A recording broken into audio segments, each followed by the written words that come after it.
Louisiana Grazing Land Conservation Initiative is really a coalition of coalitions. We strive to be an outlet of education for producers who are managing working lands, primarily private lands. We think improvement is a slow process in a natural system. We understand that that's where conservation really takes place, is on the private working land. This organization is reaching out to other organizations to partner with them. Farm Bureau to Louisiana Cattlemen's Association, Soil and Water Conservation Districts, NRCS, just to name a few. Today, more so than ever, the focus is on conservation. A lot of the talk in agriculture right now focuses on carbon sequestration, greenhouse gas emissions, and also there's a lot of negative press in some regards to ruminants and their role in contributing to that. And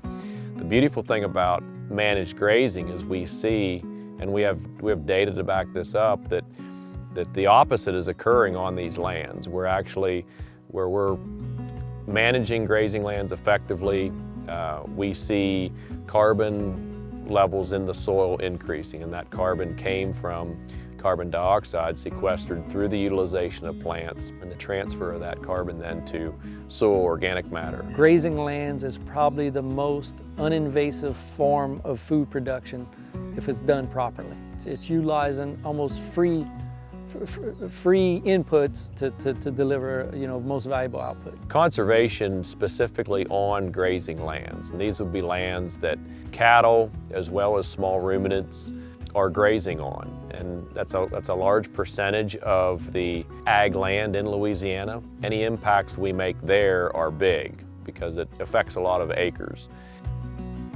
The beauty of our organization is it allows us to talk to people on their level, if you will. This is what our members are doing. Let me show you practical management and good stewardship of the land, because without it, we couldn't be profitable in the cattle business.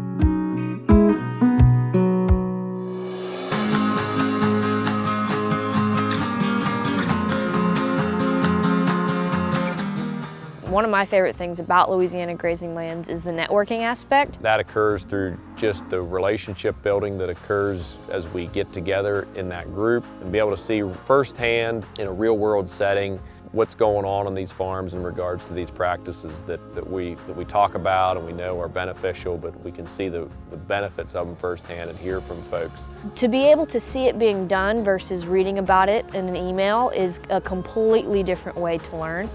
So the producer to the producer aspect is a huge deal. It's like anything else.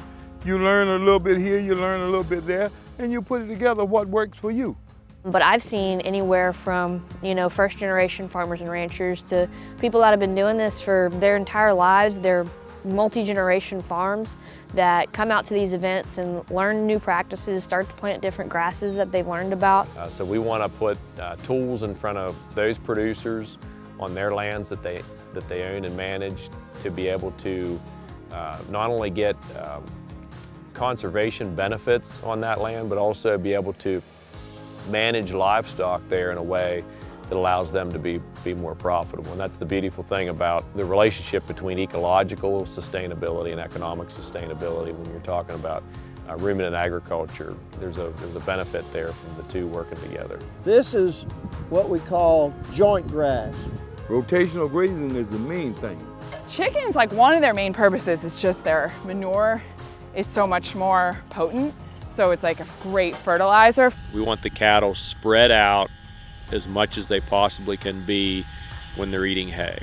This was planted in the 1950s, and it was just latent seed bank, and because of the fertility in the soil, it started coming up. Yeah, I would say if you're a producer in Louisiana and you manage ruminant livestock in any way and you have control of grazing lands through management or ownership, I would strongly encourage you to reach out to the LGLCI as a resource.